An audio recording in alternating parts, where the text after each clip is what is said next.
C'est encore avec de la joie d'être ensemble avec vous aujourd'hui. Nous sommes arrivés au moment d'être ensemble dans cet enseignement qui porte le numéro 14.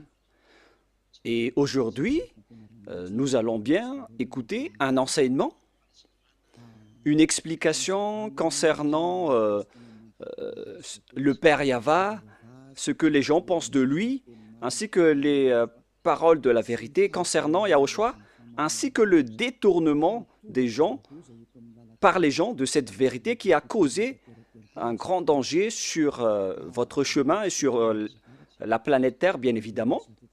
Et avant de discuter de ce titre qui dit que Jésus n'est pas du tout vrai, il vous rend pécheur et vous irez en enfer, vous serez perdu en enfer. Je vais d'abord vous expliquer, je vais vous donner beaucoup de preuves pour vous dire que vous allez être jeté en enfer si vous n'écoutez pas ce salut qu'on vous donne par amour en ce moment. Et donc, je remarque tout d'abord que notre enseignement sera assez lent pour aujourd'hui, mais ce qui est important, c'est que vous connaissez la vérité, car c'est important de dire que Jésus n'est pas du tout vrai, et Jésus n'est pas du tout vrai. Il vous rend pécheur, et vous allez être perdu en enfer, selon ce titre, selon cette parole. Et donc, nous allons regarder la vérité sur cette parole pour aujourd'hui. Est-ce que c'est vraiment logique? La réponse, oui, c'est bien logique. Mais tout d'abord, je vais vous faire cette remarque. Plusieurs d'entre vous disent que nous sommes des diffamateurs. Nous n'aimons pas du tout Jésus. Tout d'abord, Élia n'a jamais fait de diffamation. Élia n'a fait que dire la vérité. Et si Élia dit la vérité, est-ce que vous allez le fauter?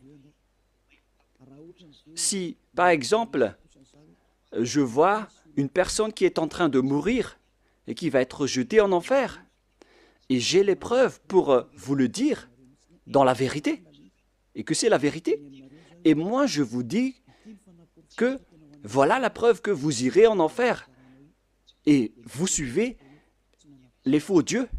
Est-ce que ça veut dire que Élia n'a pas d'amour? Est-ce que ça veut dire que Élia est un diffamateur? Est-ce que ça veut dire que Élia aime critiquer les gens? Même vous, vous connaissez bien que si quelqu'un est entre le danger de mort, vous allez sûrement hurler pour lui dire de revenir, car il risque la mort. C'est une réaction normale pour un humain. Et c'est une réaction normale pour Élia qui est en train de voir un esprit en train d'être jeté en enfer. Et c'est pourquoi Élia vous appelle. Je suis en train de vous voir en train d'être perdu, alors je vous appelle pour revenir. Car en vérité, c'est le diable qui détourne la vérité. Il cherche les moyens pour que vous n'écoutez pas la vérité. Et s'il trouve le moindre point pour rendre en colère les gens, il en profite pour vous rendre en colère. Voilà le plan du diable. Moi, je vous conseille d'écouter cette vérité. Au cas où ce sera la dernière heure de discussion entre nous. Et après, vous allez regretter, sinon. Aujourd'hui, l'enseignement va être assez lent. Alors écoutez bien, car je vais expliquer en détail les choses importantes pour que vous ne soyez plus trompés par ces faux dieux. Alors ne vous laissez plus être trompés. Ça suffit maintenant, ces 2000 ans où on vous a fait jeter en enfer. Ça suffit maintenant. Nous allons donc maintenant entrer dans l'introduction concernant le fait de détester, de diffamer Jésus. D'ailleurs, Jésus, il est déjà mauvais car il jette les gens en enfer. Moi, je dis le danger qu'il vous a fait subir, ainsi que les tromperies que Jésus vous a fait. Nous allons commencer depuis le début. D'abord, vous allez écrire 1 dans votre prise de notes d'enseignement. En fait, Jésus vous a rendu pécheur jusqu'à aujourd'hui et auparavant jusqu'à maintenant. Voilà la question pour vous. quiconque suit Jésus, moi je suis déjà allé en Inde, en Afrique, à Togo et aux Comores. Voilà les pays que Elia a déjà visités. J'ai déjà également visité l'Éthiopie. Voilà donc les régions euh, euh, que j'ai visitées et j'ai déjà discuté avec les habitants de ces pays. Mais chacun de ces pays, dans chacun de ces pays, que ce soit les musulmans ou les faux chrétiens, ils disent toujours qu'ils sont pécheurs, surtout ceux qui disent chrétiens, alors que ce sont des faux chrétiens. D'ailleurs, le nom chrétien n'est plus correct car le faux Dieu l'a déjà pris. Donc, le nom a déjà changé car ce terme porte déjà le nom du faux Dieu, donc ce n'est plus correct en parlant du Christ qui est le Messie. Alors, les suiveurs de Jésus ont tous déclaré être pécheurs. Et d'ailleurs, le siège des catholiques romaines, vous le connaissez déjà que c'est au Vatican. Pour les protestants, c'est en Angleterre. Maintenant, c'est devenu en Amérique, car l'Amérique, c'est un grand pays.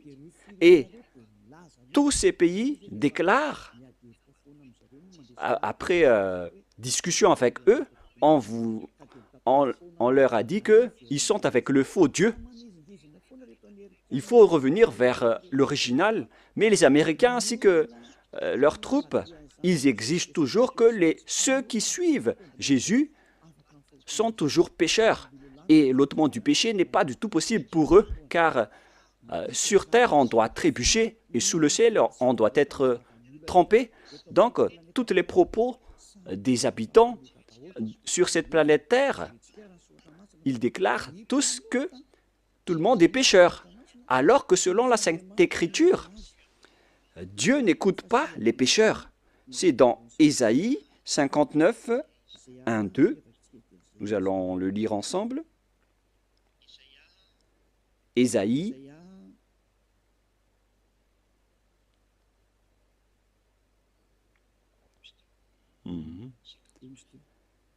59. Ésaïe 59, 1, 2. Voilà. Ésaïe 59, 1 et 2. Vous pouvez suivre à travers l'écran. Non, la main de Yahva n'est pas trop courte pour sauver, ni son oreille dure pour entendre. Mais ce sont vos crimes qui mettent une séparation entre vous et votre Dieu. Et ce sont vos péchés qui vous cachent sa face et l'empêchent de vous écouter. Selon donc la Sainte Écriture, il est directement dit que Dieu n'écoute pas les pécheurs. Même les prophètes l'ont déjà dit, que le Dieu d'Abraham n'écoute jamais et ne veut jamais écouter les pécheurs. Le Dieu d'Abraham déclare bien qu'il n'écoute pas les pécheurs. La question qu'on vous pose, pour vous qui m'écoutez, qui vous a écouté pour vous qui croyez être des fidèles ou des croyants alors que vous êtes toujours pécheurs? Qui vous a écouté? Vous voyez maintenant le grand danger pour votre esprit après votre mort. Et moi, je ne suis pas là pour sauver votre chair. Votre chair, il n'y a pas de problème avec lui car après la mort, elle va redevenir poussière. Mais si Élia vous parle, c'est pour sauver votre esprit, pour être en vie éternellement. Et si vous voulez sauver quelque chose, ne sauvez jamais votre chair qui va redevenir poussière, sans solution, car elle est déjà condamnée à mort. Si vous voulez sauver quelque chose, il faut sauver celui qui peut vivre éternellement, c'est-à-dire votre esprit. Alors sauvez votre esprit. Et la parole que je vous donne en ce moment, c'est une parole pour sauver votre esprit. Donc mettez cette parole en introduction et non pas en numéro 1. Mettez en introduction d'abord car je vais vous expliquer en 1, 2, 3, 4 parties après. Il faut noter que c'est une introduction d'abord. Alors ici la parole est bien claire en disant que les malfaiteurs ainsi que les pécheurs, Dieu ne les écoute jamais. Cette parole est confirmée dans le prochain livre, dans 1 Jean. C'est dans 1 Jean, nous allons voir, pour la gloire de mon cher Père Yava et de mon cher Yahushua, c'est dans 1 Jean, chapitre 3, versets 5 et 6. Vous pouvez directement afficher, même si l'écriture est un peu petite. Or, vous le savez, il a paru pour ôter les péchés, et il n'y a point en lui de péché. Quiconque demeure en lui ne pêche point. Quiconque pêche ne l'a pas vu et ne l'a pas connu. Ici, donc, la parole de Dieu précise bien que quiconque pêche n'a jamais vu ce Dieu et ne l'a jamais connu. Vous ne l'avez jamais vu et vous ne l'avez jamais connu. Vous voyez bien que c'est un grand danger. Alors que Jésus ou Jesus, il vous a toujours enseigné que tous ceux qui sont avec lui sont pécheurs et ne sont jamais ôtés de vos péchés. Et d'ailleurs, il vous a encouragé en disant que Dieu vous comprenne en tant que Dieu. À quel moment Dieu comprend les pécheurs? Ici, il dit bien que quiconque pêche ne l'a pas vu et ne l'a pas connu. C'est-à-dire que c'est un grand danger. Un grand danger. Vous devez hurler en disant que votre chemin est en danger. Voilà, Élia, il a vu le danger, il vous appelle pour revenir rapidement car vous faites fausse route. Vous allez être tué par les diables en enfer. Et dans le verset 8, il y a encore pire. Voilà ce qui est plus grave. Écoutez bien, verset 8, 1 Jean 3, 8. Celui qui pêche est du diable, car le diable pêche dès le commencement. Vous voyez ainsi, les pécheurs, selon la Sainte Écriture juive, ils viennent du diable. Qui est alors le Dieu que vous avez adoré et qui vous a rendu pécheur? Voilà le danger pour vous. Vous devez être conscient. Vous qui êtes toujours pécheur, et vous insistez toujours à rester pécheur. Vous pleurez d'être des pécheurs non méritants. Vous cherchez toujours les moyens à rester grand pécheur, selon vos propos. Alors que la parole dit ici que ces genres de personnes viennent du diable. Alors pourquoi pas Élia ne va pas se lever pour vous dire, en voyant ce grand danger, que Jésus ou Jesus vous fait subir? Pourquoi Élia ne va pas parler? Est-ce que Élia sera fautif en vous disant d'écouter cette parole? Car vous êtes sur le point de mourir. Et je vous ai donné la preuve. Est-ce que Élia serait fautif? Si vous étiez à ma place, vous auriez dû hurler comme moi, en disant « Hé, ne faites pas ça, revenez vite !» Et comment vous dites que si je dis ça, je diffame et je n'ai pas d'amour? Comment vous osez classer ce genre de personne en une personne qui provoque la guerre? Non, non, non. Élia voit le danger pour une personne. Et si cette personne est toujours consciente, il faut toujours la sauver. Mais si elle n'est plus consciente, tant pis pour elle. Le rôle de Élia, c'est d'enseigner et de vous conseiller. Mais si vous choisissez de faire le plongeon en enfer, alors continuez votre chemin. Ça ne regarde que vous. On ne rentre plus en détail. Mais il y a encore beaucoup de gens qui cherchent le salut, y compris vous qui me regardez en ce moment. Plusieurs gens cherchent le salut et je vous souhaite d'être parmi ces personnes.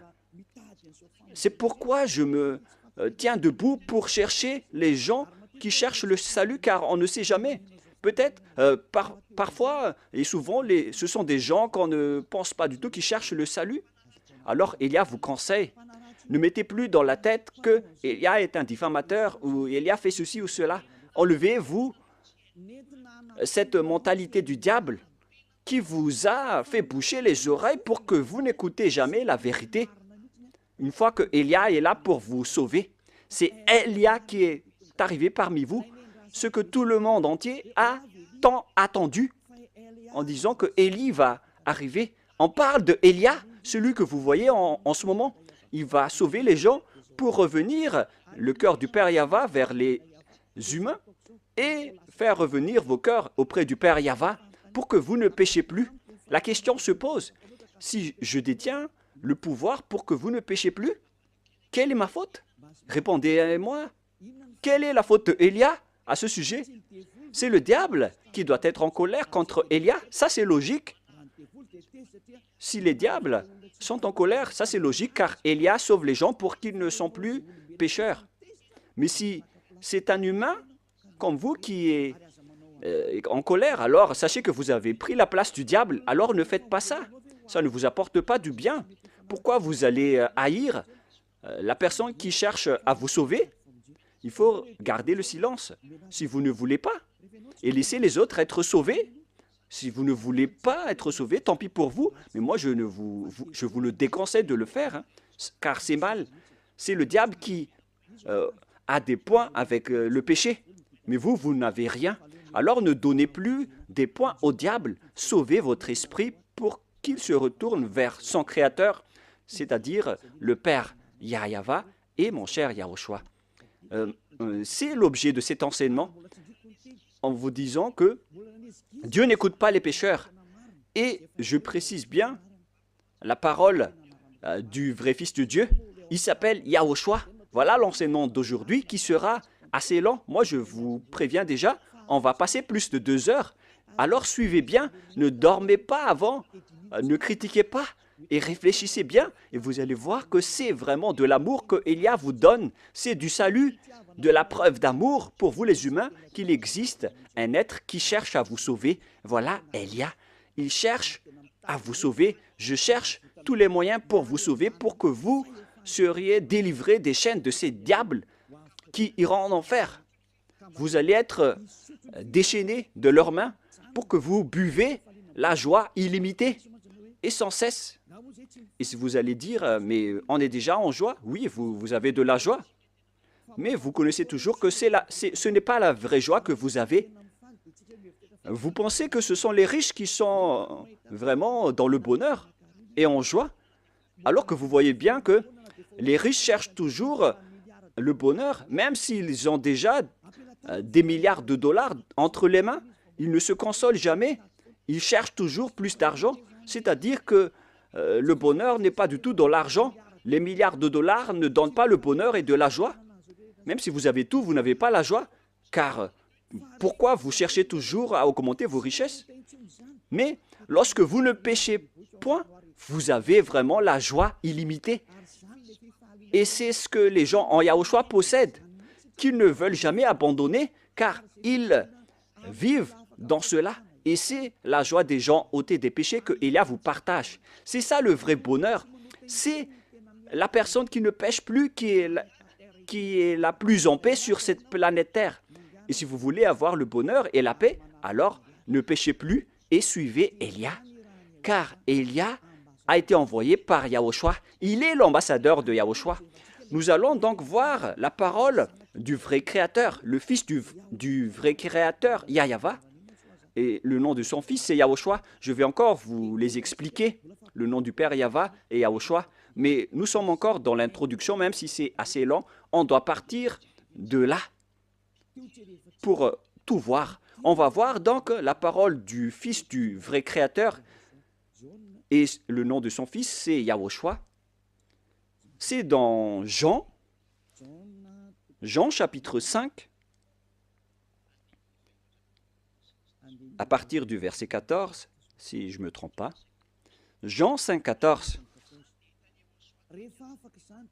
Depuis, Yahushua le trouva dans le temple et lui dit, « Voici, tu as été guéri, ne pêche plus, de peur qu'il ne t'arrive quelque chose de pire. » Lorsque vous êtes bien avec ce vrai Dieu, alors répétez cette parole. « Ne péchez plus, car tu as été guéri déjà. Et si tu commets encore des péchés, le pire va t'arriver. » Cette parole est bien claire. Donc, quiconque pêche et qui revient toujours dans le péché, le pire va lui arriver. Et regardez dans votre propre vie, qui devient de plus en plus mal. Même les riches, ils ont toujours une mauvaise vie. Et plus leur richesse augmente, plus leur folie et leur mauvaise pratique augmentent. Car c'est l'argent qui est la source du mal. Et tous ceux qui cherchent activement l'argent vont sombrer dans la grande tristesse, alors que les faux dieux n'ont rien à faire, à part le miracle, les prodiges et les bénédictions. Et si vous allez dire, donc vous n'avez pas besoin d'argent? Non, je n'ai pas dit ça, mais il ne faut plus avoir ce genre de mentalité. Ce Dieu a dit qu'il faut que vous vous consolez de ce que vous avez entre les mains. Ne creusez pas toujours avec votre tête, car au final, vous allez faire autre chose, jusqu'à faire des trafics humains, des trafics d'argent, des trafics d'organes, des kidnappings, des escroqueries, car vous cherchez toujours de l'argent et ça, vous allez terminer ainsi. L'argent, c'est la source de tout le mal. Il faut se consoler de ce que vous avez. Voilà la meilleure situation. Cette parole dit qu'il ne faut plus jamais pécher. Tu as été guéri, ne pêche plus, de peur qu'il ne t'arrive quelque chose de pire. Mais regardez votre propre chemin. Vous qui dites que vous avez été guéri par Jésus, vous avez eu ces bénédictions. Où est-ce que vous êtes allé? Est-ce que vous êtes déjà ôté des péchés? Alors que le Fils de Dieu, le vrai Fils de Dieu, a dit qu'il ne faut plus jamais pécher. Mais Jésus ou Jesus n'a jamais réussi à faire cela. Il faut juger juste. Est-ce qu'il a réussi à faire cela ou pas? Et vous allez tous dire, y compris vos religieux pasteurs et prêtres, ils ont toujours déclaré dans l'émission de la télévision de Yahushua qu'aucune personne ne peut être ôtée de ses péchés. Voilà, lorsque vous adorez Jésus ou Jesus, alors que la Sainte Écriture dit qu'il ne faut plus jamais pécher. Vous voyez la contradiction? C'est la preuve que Jésus n'est pas du tout vrai. Il vous rend pécheur et il vous jette en enfer. Élia vous dit aujourd'hui de quitter ce faux Dieu. Je vous attire, vous tous qui êtes conscients, ne mettez plus les pieds dans leurs églises. Ce n'est plus correct, mais si vous voulez tuer votre âme en enfer, alors continuez ainsi. Car le péché vient du diable et les diables habitent en enfer. Moi, j'ai été envoyé pour vous ramener au ciel des cieux et c'est normal que je vous dis de ne plus aller avec ces faux dieux. Et les gens que Élia appelle, ce sont les gens qui veulent être sauvés. Si vous ne voulez pas être sauvés, alors ne suivez pas mes paroles. Mais les gens qui veulent être sauvés, ils écoutent la parole de Élia et il dit, mais comment réfléchir à cette parole qui dit qu'il ne faut plus pécher alors que j'étais toujours pécheur? La comparaison oblige. L'autre dit qu'il faut pécher et l'autre dit qu'il ne faut plus pécher. La logique, c'est de suivre celui qui ne pêche plus. Voilà la vérité. Automatiquement, la décision, c'est de vous rapprocher de celui qui ne pêche plus. Et celui qui a porté cette parole, c'était seulement Élia sur votre planète Terre. Et on m'a persécuté pendant 40 ans, pendant que j'ai fait les œuvres de Yahushua à ce sujet. On m'a persécuté. C'est pour vous dire que Élia est venu par amour, mais ce sont les diables qui le détestent et qui vous rendent en colère. Alors ne vous laissez plus être provoqué. Écoutez la vraie parole maintenant. Écoutez la parole de Élia. Élia est arrivé pour vous sauver, pour vous donner la joie éternelle, pour que vous reveniez vers votre vrai Créateur qui s'appelle Yahushua. Et je vais encore ajouter une autre parole, car cette parole a été répétée 2 fois et non pas seulement une fois. Selon Jean, chapitre 8, Jean, chapitre 8, à partir du verset 11, nous allons lire ensemble. Quelle était encore la parole du Fils de Dieu à ce sujet? Elle répondit, « Non, Seigneur. » Et Yahushua lui dit, « Je ne te condamne pas non plus. Va, et désormais, ne pêche plus. » Cette parole est revenue 2 fois en disant « Ne pêche plus ». C'est ça donc qu'on doit suivre. Et Élia possède cette qualité ainsi que tous ceux qui suivent Élia. Il ne pêche plus. C'est vraiment une chose qu'on désire. Hein. Ce sont les diables qui détestent cela. Alors que c'est une bonne chose pour tout humain. Et Élia appelle les humains. Car vous cherchez ça en allant à l'église. À quoi bon d'aller à l'église? Votre objectif d'aller là-bas, c'est de ne plus commettre de péché. Mais puisque en allant là-bas, vous avez cherché des miracles et des prodiges, alors c'est normal que vous n'avez pas vu la vérité, car l'endroit que vous fréquentez, c'est avec Jésus et Jésus. Et sachez que le plan de ce Dieu n'est pas pour faire des miracles ou des bénédictions, mais son sujet, c'est le péché. Mais alors, si vous avez le miracle, si vous êtes guéri, si vous restez toujours pécheur, alors ça ne sert à rien. Si vous êtes pécheur, alors vous n'êtes pas avec ce vrai Dieu. C'est logique que vous êtes avec le diable. Même vous-même, vous allez prendre une décision que c'est la bonne réponse, que Dieu n'écoute pas les pécheurs. Alors, qui vous écoute dans votre église? Est-ce que vous avez déjà posé cette question? Car si c'est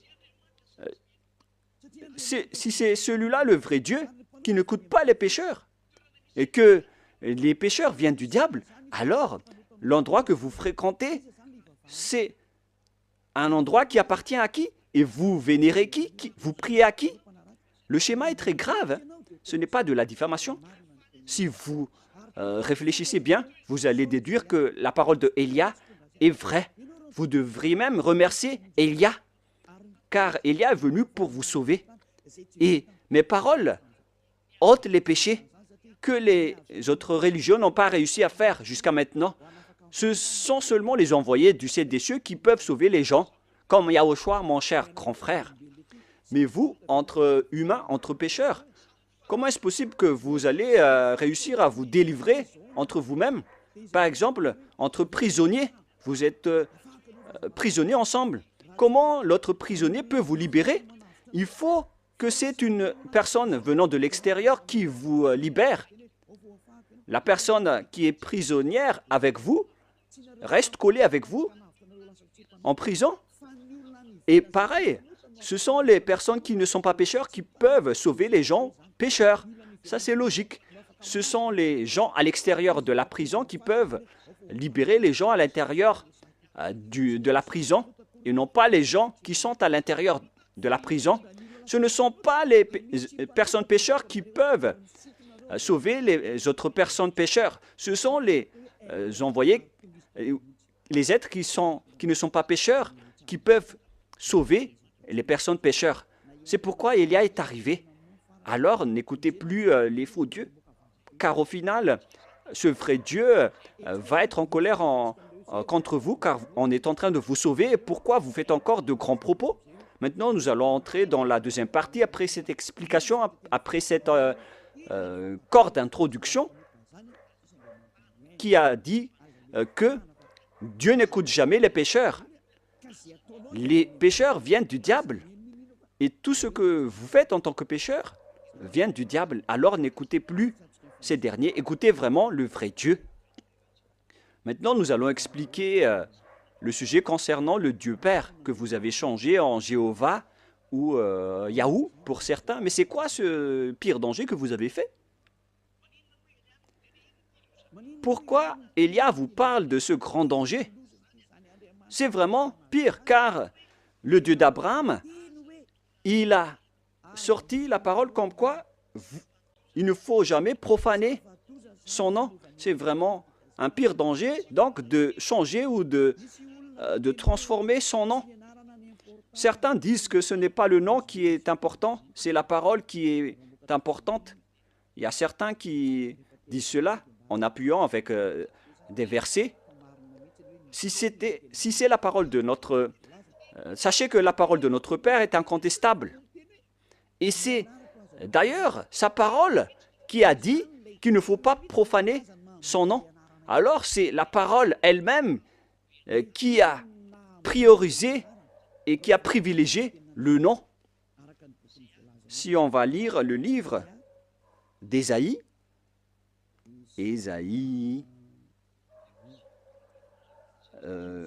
c'est dans le chapitre 48, 11, si je ne me trompe pas. Ah, où elle est passée? Voilà. Ésaïe 48, 11. Voilà la parole. Ésaïe 48, 11. Pour répondre aux gens qui ont dit que Le nom n'est pas important, c'est la parole qui est importante. Nous allons entrer dans tous ces sujets avec le sujet des 10 commandements, le sujet de Yahushua. Les gens aussi parlent de Elia. C'est pourquoi on va parler de tous ces sujets. C'est pourquoi notre enseignement va être lent. On va passer plus de 2 heures, même en 3 heures. Et si vous allez dire pourquoi on ne va pas écouter jusqu'à cette durée, mais wow, les esprits qui ont soif d'être sauvés, ils écoutent la parole de Elia. C'est vraiment merveilleux d'écouter la parole de Elia. Hein. Et vous allez voir que c'est vraiment de la joie de voir Elia, car Elia va emmener des gens pour être sauvés au ciel des cieux. Cet objectif est vraiment magnifique. Le fait de vous emmener au ciel des cieux et de vous enlever de la chaîne des diables, ainsi que des péchés, car ni les prêtres ni les pasteurs n'ont pas réussi à ôter les gens de leurs péchés. C'est Élia seulement qui a réussi à le faire. Et tous ceux qui sont avec Élia sont vraiment et complètement libérés, car Élia a vraiment été envoyé par le Dieu d'Abraham, qui s'appelle Yahweh. On revient à la parole. C'est par l'amour de moi, pour l'amour de moi, je veux agir. Car comment mon nom serait-il profané? Vous voyez que le nom est important. Il ne faut pas profaner son nom. Alors il faut restituer son nom. Je ne donnerai pas ma gloire aux autres. Donc si vous avez changé son nom en Jéhovah ou Allah par exemple, déjà son nom a été changé. Donc vous êtes en train de donner gloire aux autres dieux. Que ce soit Jéhovah ou Allah. Voilà donc le nom des dieux des autres. Alors qu'il dit bien que il ne faut pas profaner mon nom et je ne donnerai pas ma gloire aux autres. Il faut alors restituer son vrai nom. Il s'agit de sa parole. Mais les religieux étranges, bizarres, ont dit que ce n'est pas le nom qui est important, c'est la parole qui est importante. Alors que ici, c'est la parole elle-même qui précise que le nom est important pour le Dieu d'Abraham. Il ne faut pas toucher à mon nom, les gens, selon le Père Yahweh. Mais si vous voulez me déclarer la guerre, alors faites-le. Il dit ici qu'il ne faut pas profaner mon nom. Hélas, on a profané mon nom. Et tous ceux qui changent le Père Yahweh le rend en colère. Si vous voulez le rendre en colère, alors changez son nom. Si vous ne voulez pas lui donner gloire, alors changez son nom. Et il va être en guerre contre vous, car déjà, Élia vous enseigne déjà la vérité. La loi que nous voyons ici est claire. Il ne faut jamais changer son nom. Dieu est vraiment exigeant avec son nom. Il ne faut pas profaner son nom.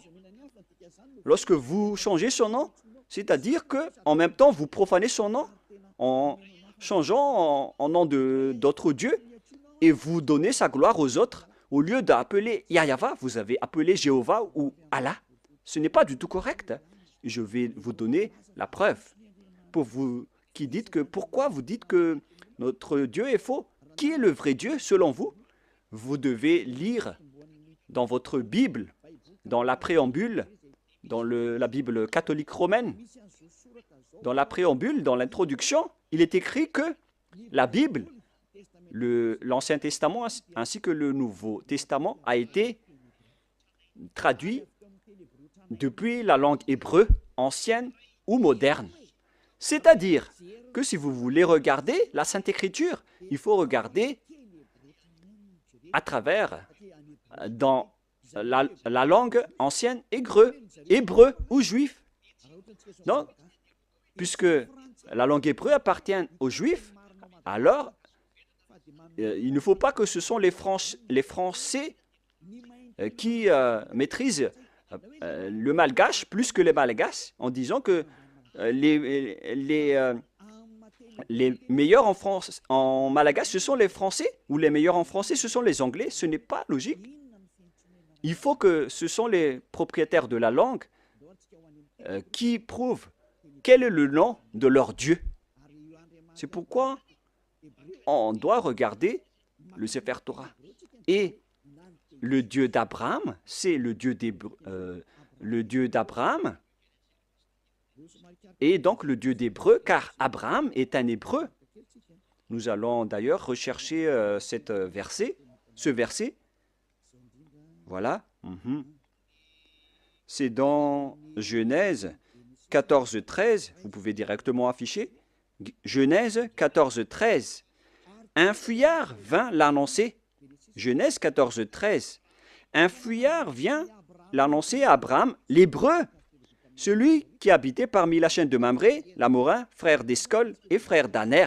On voit bien ici que Abraham est hébreu. Donc, si vous voulez voir le nom du Dieu d'Abraham, il faut donc revenir vers la langue hébreu ou la langue juive. C'est vraiment logique, après cette parole, de sortir et de lire le livre hébreu, le livre juif, qu'on appelle le Sefer Torah. Le Sefer Torah, ce sont les livres écrits par les sophères, c'est-à-dire les écrivains. Les Sephers, ce sont les écrivains de la Torah. C'est pourquoi on appelle le livre Sefer Torah. Le Sefer Torah parle donc, dans la langue juive, le nom de ce Dieu. Et Élia possède le Sefer Torah. Et le Sefer Torah de ces Juifs a été fait par succession d'héritage. Et au final, ils ont été écrits par les scribes à l'époque de Néhémia, d'Esther. Et au final, on a vu aussi l'époque des Maccabées. Ce sont tous des écrivains qui se sont succédés. Et on appelle ces écrivains les Massorètes ou bien les Massoras. Ce sont donc les porte-paroles, des porte-paroles qui ont écrit les livres après les anciens livres qui ont été détruits. Donc, parmi les Juifs, il y a des intellectuels qu'on appelle les Massoras ou les Massorètes. Dans le Sefer Torah, dont ils ont écrit le Sefer Torah, et le plus ancien se trouve vers moins 200 avant l'an 0, alors que la parole qui a été écrite en moins 200 existait déjà vers moins 1000 ou moins 2000, c'est-à-dire à l'époque d'Abraham.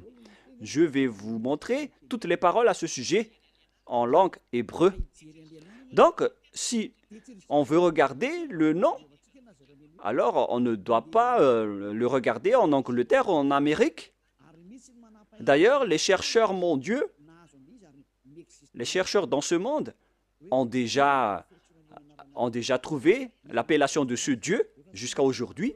Et tout le monde connaît que l'appellation du nom de ce Dieu vient de Yod, He, Vav, He. Ou bien, selon les gens, YH, WH. Et je rectifie directement, le bon terme c'est YHVH et non pas YHWH. Nous allons d'abord, je vais d'abord vous enseigner, après nous allons enseigner le livre hébreu. Nous allons donc, je vais d'abord vous enseigner d'abord. Tout le monde connaît ces lettres avec Yod, He, Vav, He. On parle du tétragramme selon les intellectuels, les docteurs et les professeurs. Mais ce qui est étonnant, c'est qu'il ne sait rien le lire. Où sont passés les doctorats et les professorats des théologiens? Sachez que les pécheurs n'ont pas été autorisés de connaître la vérité, car les pécheurs n'ont jamais vu et n'ont jamais connu ce vrai Dieu. C'est logique, donc ils ne connaissent rien. Ils doivent attendre Élia pour enseigner. C'est pourquoi on entre dans l'enseignement. Comment on lit ceci? Voilà le Yod. Les Juifs lisent de droite à gauche. Voilà donc le Yod. Voilà le He, selon eux. He ou H. Et celui-là, c'est un V, selon eux. V. Vav, selon eux. Vav. C'est-à-dire V-A-V.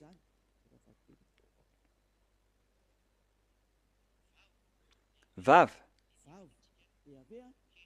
Et voilà le He qu'on a déjà vu, ou H. c'est ce qui donne le mot. Et si on va lire de droite à gauche, et moi je vais répéter maintenant, Yod, He, Vav, He. Comment on lit ceci? Et certains disent, comment on lit ceci? Voilà la question. Et les gens disent qu'on ne peut pas le lire, personne ne peut le lire. Non, non, non. Il y a vraiment une appellation correcte à ce sujet. Il a dit que quiconque appelle le nom de Yahva sera sauvé. C'est dans le livre de Joël, si je ne me trompe pas. Celui qui appelle le nom de Yahva sera sauvé. Alors il faut appeler ce nom. C'est ce que ça veut dire. Nous allons voir cette parole. Car moi, je vous donne toujours les preuves. Nous allons devoir rechercher un peu.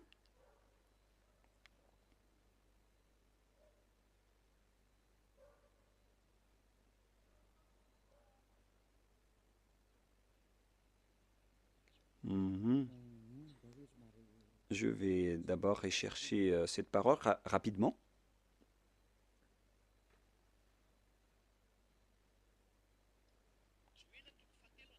Joël chapitre 2, verset 32. Vous pouvez déjà afficher. Joël 2, 32. Alors quiconque invoquera le nom de Yahva sera sauvé. Donc, il faut appeler ce nom. Cette parole est claire. Quiconque invoque son nom sera sauvé. Et pour ceux qui disent que personne ne peut appeler son nom, c'est faux. Vous voyez la contradiction avec la parole? Ils ont caché la vérité et ils ont caché le nom pour que les gens appellent toujours Jéhovah ou Allah, pour qu'ils n'appellent jamais le vrai Dieu. Voilà le plan du diable pour détruire les gens. Vous méritez d'être sauvés et accepter d'être sauvés. Vous voyez maintenant qu'ils contredisent toute la vérité. Alors que pourquoi vous appelez Allah ou Jéhovah? C'est-à-dire qu'on peut invoquer le nom de Dieu. Et voilà la vérité. On peut invoquer le nom de Dieu, mais puisque vous avez changé le nom original, donc c'est normal que vous êtes resté dans le péché. C'est normal aussi que Élia est revenu pour faire revenir le nom original. Et c'est le vrai nom que Élia a restitué. Élia est arrivé pour vous sauver. Revenez vers la vérité.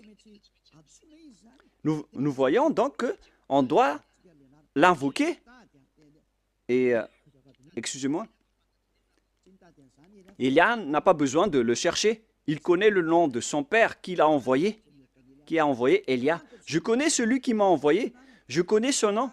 Je n'ai pas besoin de chercher son nom, car je connais le nom de celui qui m'a envoyé.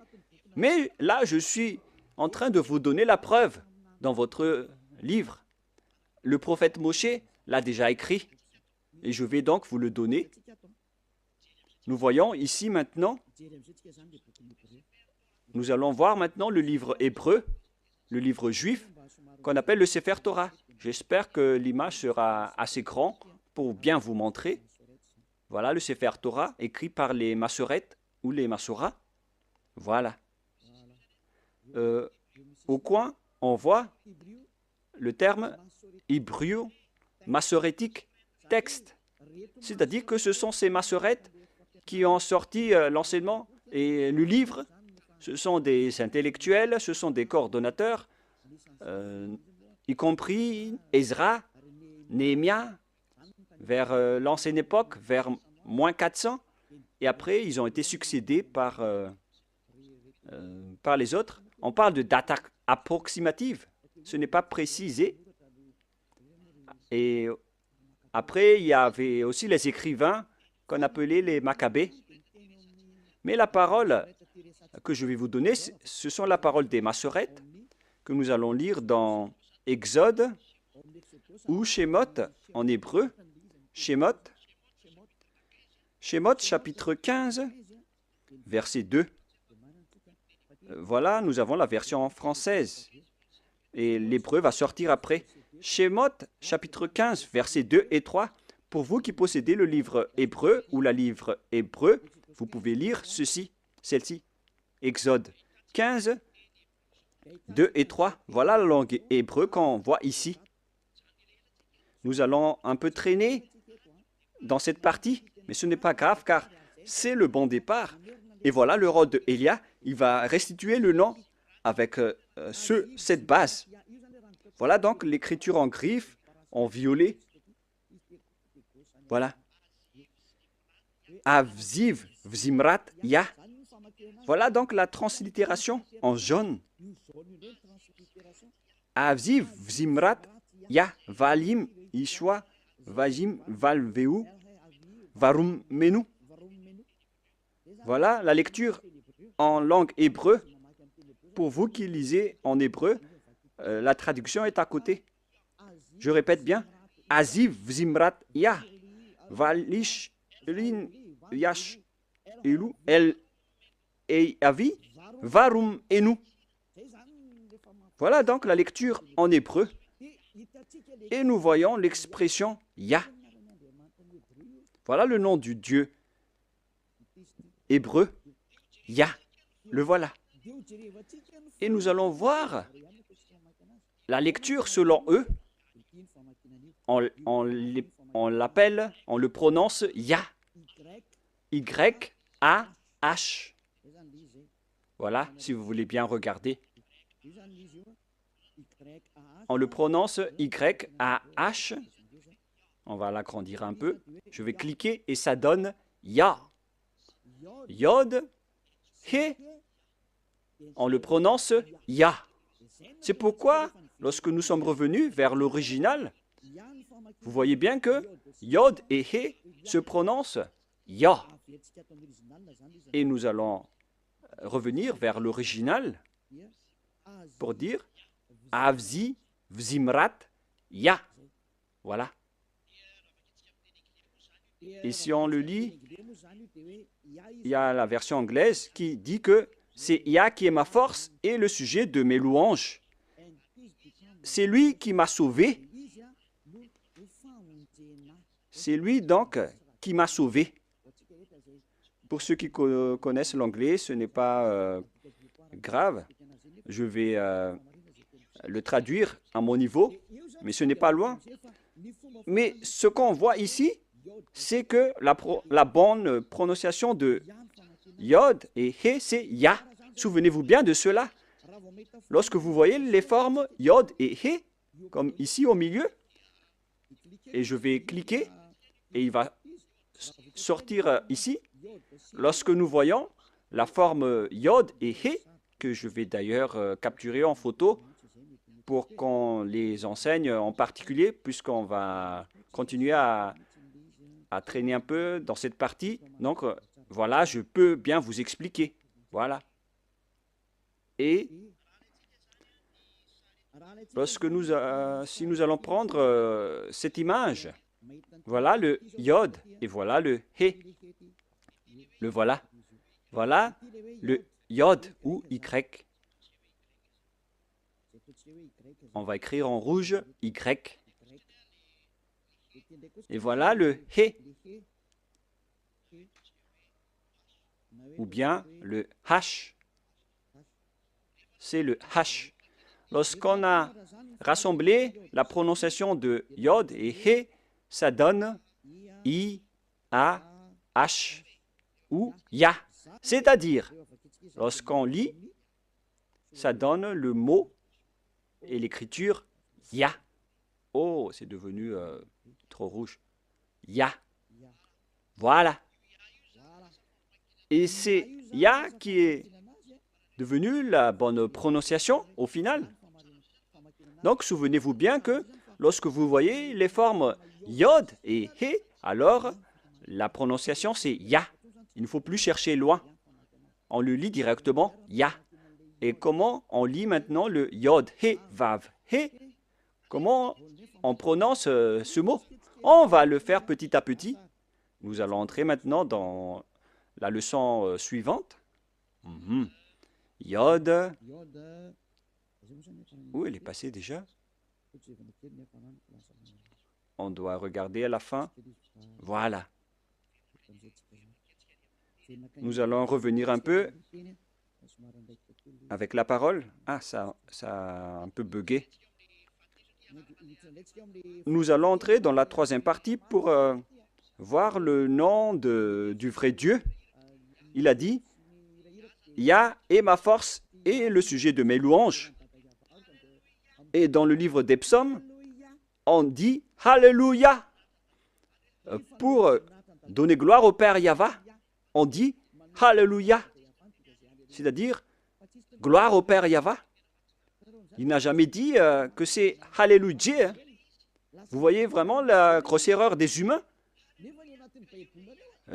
Ça a été transformé en Alléluia, alors que dans votre Bible, c'est Alléluia. Et le nom du Père Yahva, son vrai nom, c'est Yahva.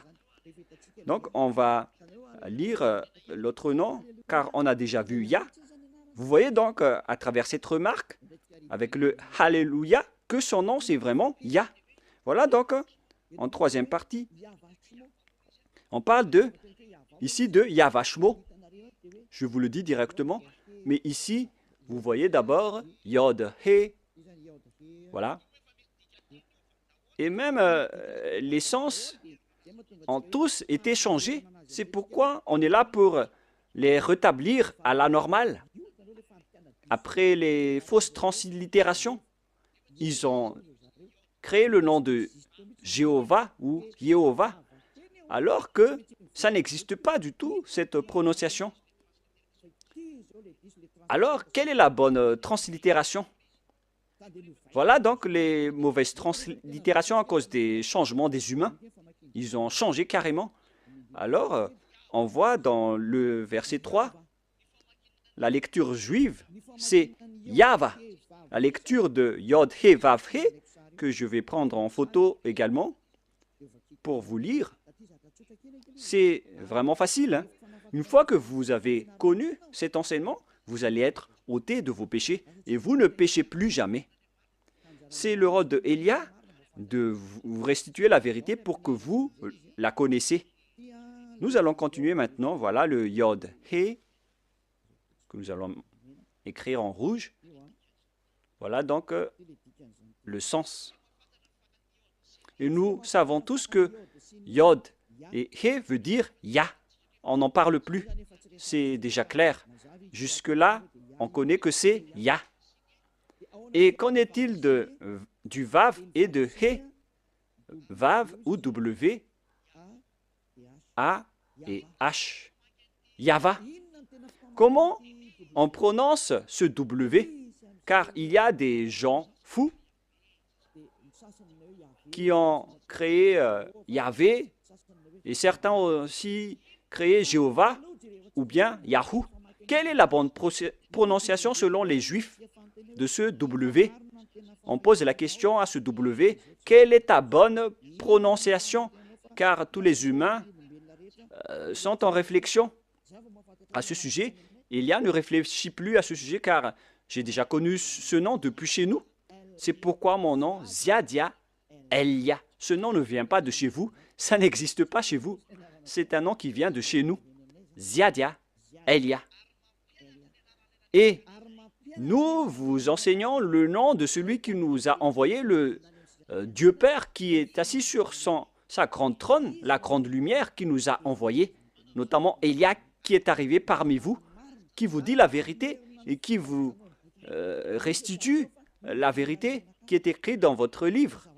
Voilà ce qui est écrit, mais que vous avez changé en autre chose. Il est bien précisé que la parole dit que c'est Yahva Shmo. Comment on lit vraiment le W en hébreu? Car on a déjà vu Yah, on a déjà vu Va. Est-ce que c'est Wa, la prononciation, comme avec les Anglais, ou est-ce qu'on le prononce Va? Et moi, je vous donne déjà la réponse que la bonne prononciation, c'est Va. Là, c'est clair. Nous allons enchaîner avec cette prochaine leçon. Pourquoi Elia exige que le nom doit être Yahva? C'est vraiment son appellation. au ciel des cieux. Et c'est pourquoi les gens sont ôtés des péchés après avoir invoqué le nom de Yahva. Et quiconque invoque le nom de Yahva sera sauvé et sera ôté des péchés après le baptême en Yahushua. Nous allons encore en parler après. Et voilà, donc, la parole est claire. Avec la prononciation de ce W, nous allons maintenant voir la bonne prononciation de ce W en langue hébreu.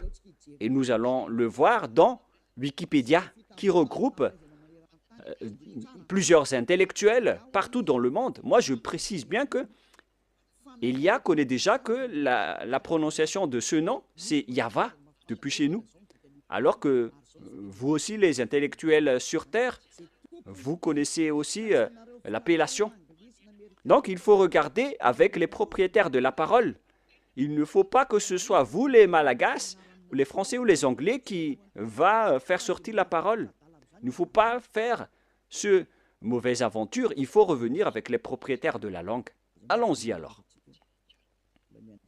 Patientez un peu, car je vais encore chercher le verset. Ah, je l'ai encore égaré. Voilà. Patientez un peu, car je vais regarder le verset. Et les techniciens, vous pouvez directement afficher après pour que ça soit magnifique. Voilà, vous pouvez afficher maintenant. Je l'ai retrouvé. Il s'agit donc d'une autre déclaration qui dit que, selon Wikipédia, d'après wikipedia.org, que vous voyez ici, wikipedia.org, une plateforme qui regroupe tous les intellectuels partout dans le monde concernant les alphabets hébreux. On ne va pas parler anglais, on va faire sortir la parole, on va montrer la parole. Selon eux, le script type veut dire, on l'a vu, vers la période moins 200 à moins 100 avant Yahushua jusqu'à présent. C'est-à-dire, ça a débuté depuis moins 200 jusqu'à moins 100, jusqu'à aujourd'hui. C'est-à-dire que c'est parti de l'ancienne époque. Si je ne me trompe pas, où elle est passée déjà? C'était vers le 10th century. C'était il y a bien longtemps.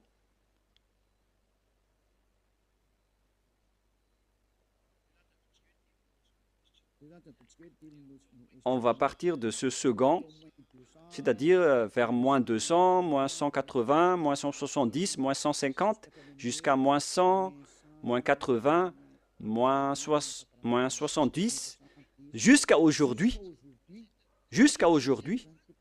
jusqu'à maintenant. Voilà la parole de tout à l'heure. On va réafficher, au cas où vous n'avez pas vu. Période 50 first century avant Yahushua, jusqu'à maintenant, jusqu'à aujourd'hui. Quelle est alors la lecture hébreu de la lettre W? Car c'est W qui est écrit là, alors que ce n'est pas un W, c'est V. Est-ce que c'est clair pour ceux qui écoutent? Nous allons lire la translittération ici en bas pour ne pas perdre notre temps. Alphabet, prononciation. Et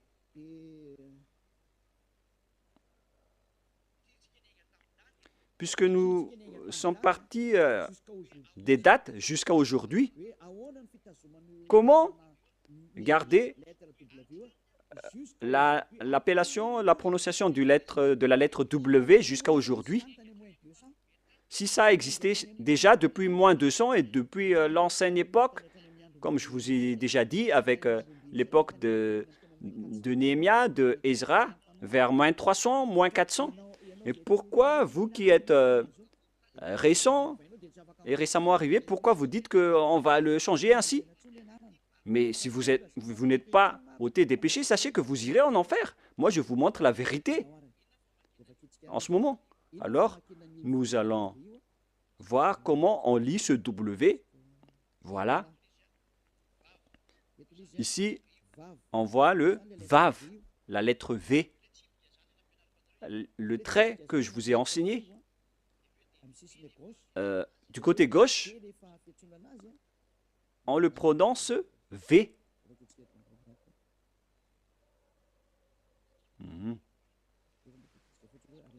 Nous allons lire jusqu'à la fin pour avoir le bonne expression. I. Et voilà le Vav, V-A-V. Je peux bouger maintenant? Je peux le bouger? On voit que c'est le Vav, comme si vous fermez la bouche. Vav. Comment on lit ceci? V comme vogue, c'est-à-dire V comme, comment on prononce vogue. Donc, la forme Vav, on la prononce vraiment en V comme vogue. Voilà donc la prononciation. Dans ce coin, on voit les prononciations. Et on voit ici que la prononciation de Vav, que ce soit en hébreu ancien ou moderne, la propriétaire de la langue ont tous précisé qu'on le prononce V. Alors ne faites pas de mauvaises aventures en disant que c'est Yahou qui est le nom du Dieu Père. C'est le diable qui a dit cela. Et d'ailleurs, vous n'êtes pas ôté de vos péchés. Vous transgressez la loi. Et si on a vu que V comme vogue se lit V, alors le Vav veut dire V. Et si certains vont dire que ça peut changer en autre chose,